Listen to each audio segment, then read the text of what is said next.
Hey there, Nicole here.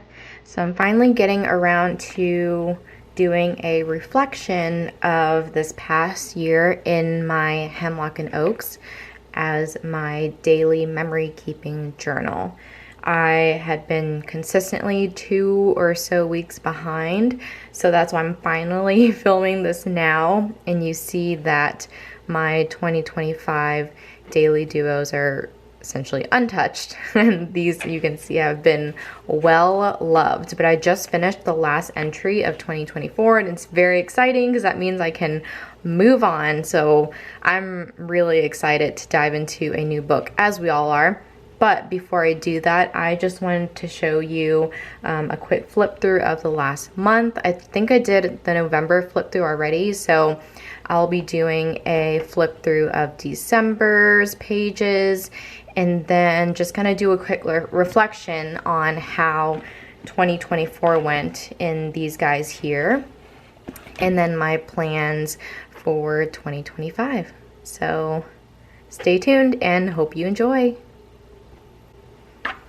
Also, quick side note, I feel like 2025 is starting off really rough with like all of the crap that's happening in LA, and then TikTok being banned, meaning my editing tool CapCut is also banned. And I only just found out as I was like, I'm gonna do my YouTube recordings this weekend. Who knows where I'm gonna upload this? I'll figure something out. I'm not the most techie when it comes to editing software.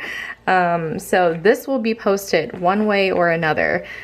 So if the editing sucks, I am so sorry. I just wanna get my videos out there. And anyway, that was just like a minor rant, and I'm sure you can all relate one way or another to the way that this year is starting off. It's a little rocky, you know, and I'm just gonna follow the Lunar New Year, which is set to kick off in a few weeks. I'm gonna go to temple, I'm gonna do my fortune, I'm gonna do my prayers, and hope that all goes well for everybody this year. So that is my little morning rant. I'm filming this in the morning, so this is my morning rant. This is currently what's going on. I'm gonna try to figure it out. We're all trying to figure it out. But yeah, let's continue with the flip through, guys.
Okay, so that was all of December's spreads. I'm excited to see how my style continues to morph as I continue to journal. I was asking my husband, actually, let me move some of this stuff out of the way, because it's crazy when you journal every day. So this is the full year here. This is all of 2024. And I was like, I don't know, I feel like I didn't know what I was doing because this is my first time ever journaling like this. I mean, I used to scrapbook as a kid and stuff, but this is just not the same. And I was like, I don't know, I feel like it's my style has not changed. And he looked at my beginning pages and I was like, and he said that it does look different, and he felt like I found my groove as I was going along. So I thought that was cool feedback from someone who is like not in this world and doesn't care about creative stuff at all. He saw like changes in my spreads, and he saw it mature in a sense as I figured out what I like to do. So I thought that was really interesting. I'd be curious if you feel the same way. But I mean, I won't go through like the entire year. I have, you know, videos of, or YouTube videos of me going through my spreads. But isn't it cool to flip through when you guys have like every page filled out with like tons of like photos and ephemera, and you just do this? Whoa.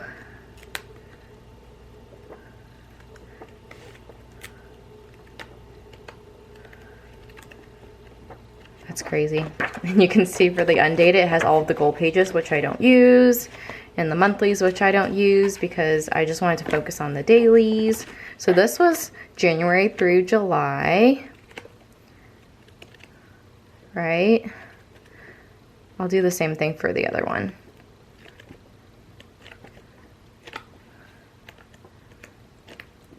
And it seems like, because I'm looking back at this for the first time myself, this has been sitting like on my bookshelf next to like a bunch of antiques stacked on some other antique books. So I just haven't looked at it, but I feel like I found better ways to fill up white space. And I think I wrote a lot back then.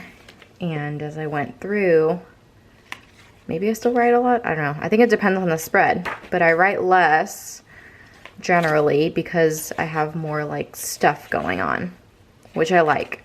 I like pops of color. I like highlights to show me what happened that day. And then I know that when I don't have any crazy headlines for a day, I just don't put them. And then I just have pictures and stickers and stuff like this. So that's kind of like the logic behind like when I stamp alphas and when I don't, is because if there's any sort of highlight, I'll try to put it on there unless I'm too lazy. But if I don't really have anything and it's a really normal day of like work and I didn't do anything after work, then you can see it's just stickers, which is okay. So I think that was something that helps me be consistent in journaling, is that, you know, you shouldn't give yourself like all these rules, right? We look at Instagram and we see all of these like amazing spreads that we want to emulate, which like I get, but the issue with that is you box yourself into something that's not genuinely you. So I think you should take pieces of it to be inspired, because that's why we have these platforms. We like take inspiration from all of these like amazing creators and then like find a way to make your own. So that's my little tip from my first year of journaling. I don't know. What do you guys think? So this is July through December. So this is the last spread. Let me do the same little flip through. Let's see if it says, if it lets me do it.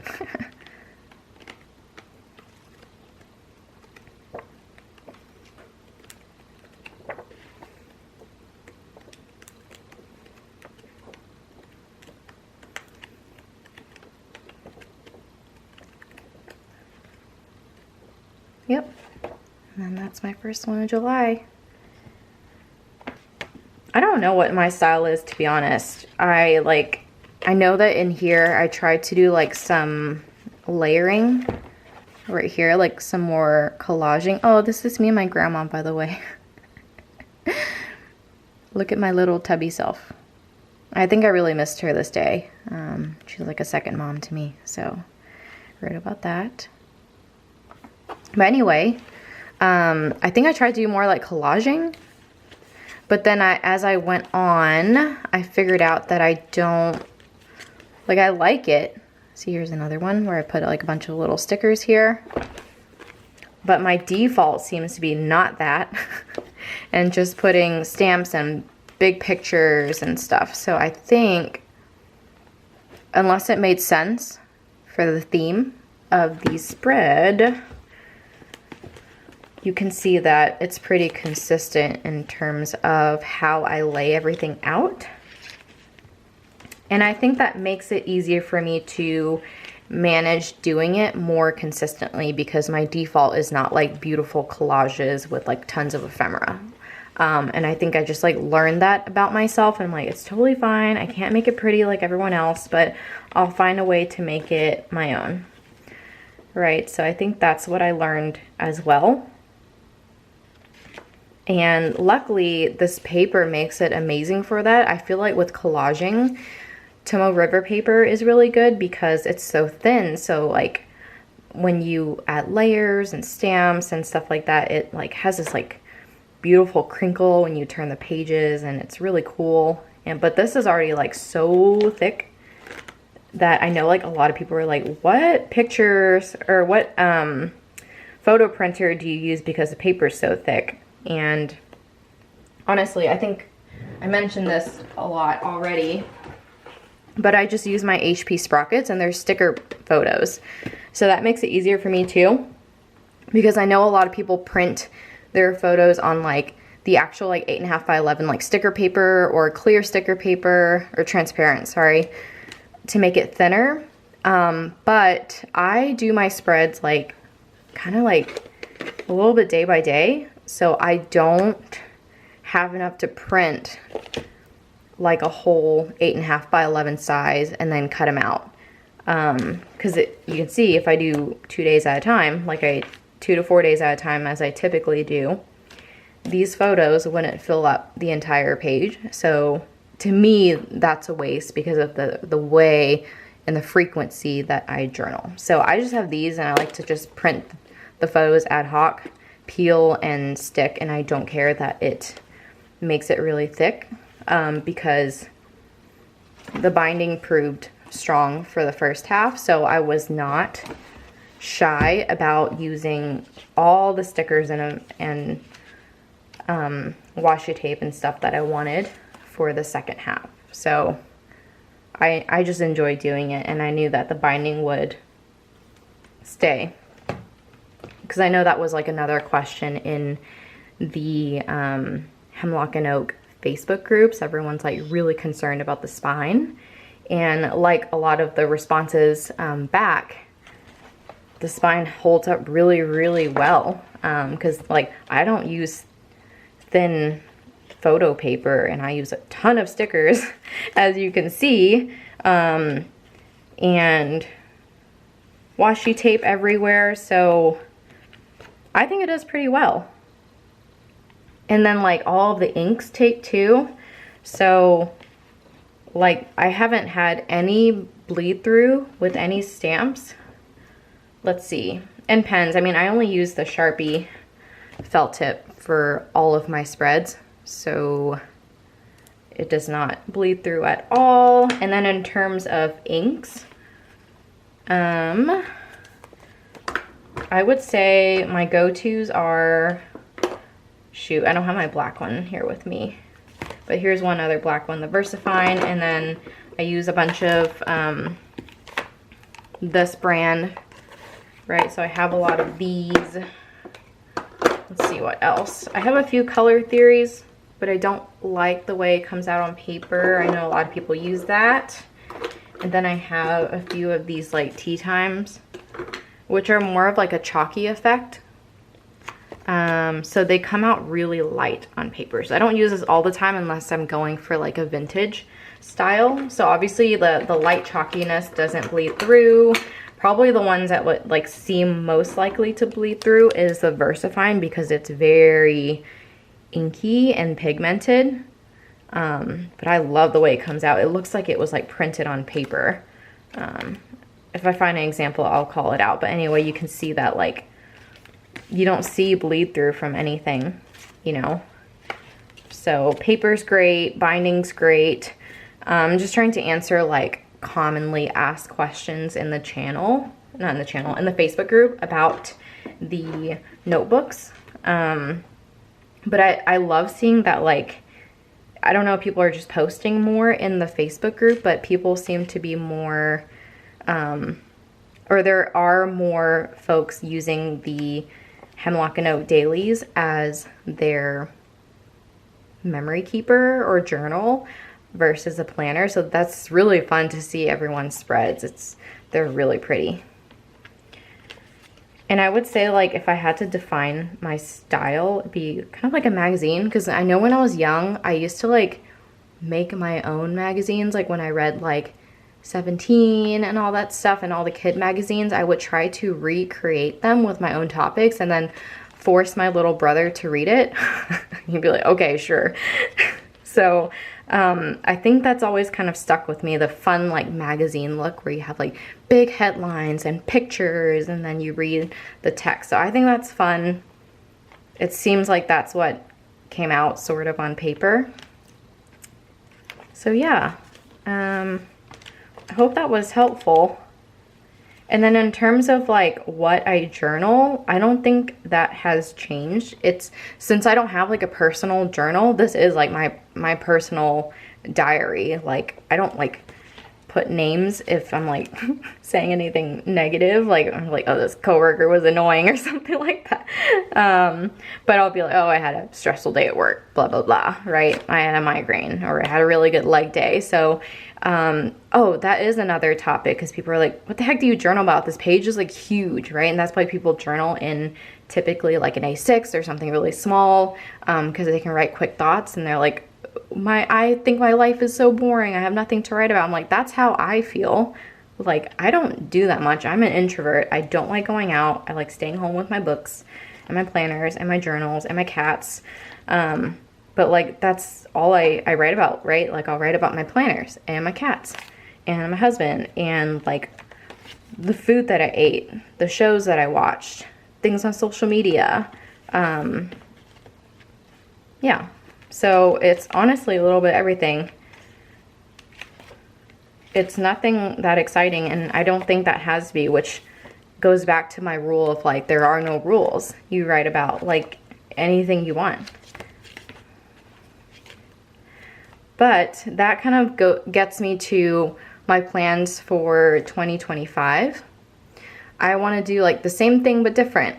So what I'm thinking is, for 2025, I'm going to keep the daily memory keeping aspect of it, but I think I want to write less of a brain dump and write more like main events of the day, highlights, lowlights, like capture more of that, because then I would want to be able to share it, like if my family came over and be like, oh, look what my cat did last week or something like that, right? So then I can share it. If I'm venting about something, then I might not want them to see it. I don't know. I feel like social media is different than, like, sharing things with your friends and family. I don't know if anyone can relate to that, just because this hobby is not, like, I feel like it's pretty niche. Not everyone understands why we enjoy this so much. And so I think I want 2025 to be more of, like, documenting bits and pieces, good and bad. I don't like to filter out, like, good only, because the good and the bad kind of make us who we are, and I like to go back and reflect on that and be like, oh yeah, that was a crappy day. Like, I remember my one of my OG cats, Tom, passed away, and I did write about it, and I don't know where it is, but I had, like, a rest in peace photo of him, and I remember, like, crying while I wrote it, but it took me, like, a week to be able to touch my journal, but that helped me kind of, like, process his death. But then it was weird, because, like, after that I couldn't go back to that page. I had to, like, move on. But it helps, you know, the journaling helps. But I think I'm gonna have, like, a little bit more of bits and pieces of good and bad, because I will have a notebook that I will use as my personal journal, because another reason why I want to do that is that I want to practice my cursive. So I want to practice my cursive with my personal writing, because then, like, no one needs to read it. I probably won't reread it anyway. And then no one will be able to read it because my cursive is really messy. So it's like kind of a win-win, right? So I think I'm gonna do my personal journal there, but then I will still have these as my memory keeper. And the other thing I'll note between last year's covers, or 2024 covers versus 2025, you can see that with the uncoated cloth or the old cloth, it does get dirty really fast, and it catches like pet hair and all that stuff. And so when the 2025 journals, when the planners came out, focus, thank you. When the new planners came out for 2025, there were only certain colors that were like the special coded one, and it's like in the description. So I essentially decided to narrow down to only those colors. I don't know what's going on with the focus. I apologize. But black is one of the few colors that have the extra coating, so it wouldn't get dirty. I think it's holding up pretty well. I mean, it has some stuff on it, but I think the black would be really clean and it looks really sleek. And I just got 2 different colored bands to accessorize it. So just an FYI, as you are, or if you are looking still, there is a difference between the colors and the coating and the fabric that is on it. So this is definitely more like a little more shiny, the carbon color, than some of the other cloth colors like the purple and whatnot. So I just wanted to give you a heads up there. Just read the description and it will let you know what kind of coating or cloth that it has. But hopefully that will help make this not happen as much. So that's my little PSA on that. And then if you do want to protect your cover, I know like a lot of people are also asking what covers fit the Hemlock and Oak. And aside from like the Mo terms, I'm not sure if there's any like standard size or not. Aren't a lot, right? I didn't search too much because I'm using the covers that my husband makes. But yeah, I know like the Mo terms fit. You just have to make sure you get the right size.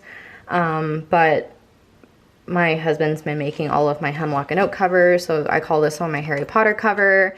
It has the double stitching. I have another one laying around somewhere. I just kind of flip-flop because I'm so grateful that I can. I have a few to choose from. But this is my Harry Potter cover. It has this little latch here. I think that's so cool. And the way that he made this, for some reason, it actually fits the undated 6-month. But it also fits the full year daily, which is crazy. So he made it like just big enough to where the 6-month one fits because of all of the planner chunk I've accumulated over the months. But it also fits the full year. But in the full year one, that's kind of my test planner, so I didn't chunk it up with stickers and stuff, so it fits. But I bet you it might be tight if I like added a bunch of stuff. But anyway, I love working with him to design covers for our customers. And yeah, that's like one of my favorite pastimes lately, when people are like, I want this cover, but adding this, removing this, and helping people select the leathers that they like and the accessories that they like. It's so fun, and we're just so grateful to have that, an opportunity to make Hemlock and Oak covers and other covers for people. So yeah, so that's been life lately, figuring out my lineup, closing out my journals. Excited to kick this one off, and I'll probably do a reflection soon for like planners, but I just feel so much less experienced in that space because I haven't been consistent in the planner space, but I've been consistent with my journal. So I definitely feel like a little more confident talking about that, at least with my experiences. But with planners, I still feel like I'm still experimenting and figuring it out. So I feel like some of you guys can relate with that. But anyway, I think I'll close it out for now. I feel like I've been talking a long time. But I hope you guys enjoy the flip through and a little bit of me rambling with all of my reflections and things I'm thinking about going into 2025. So with that, I wish you guys the best day. Happy journaling. Bye.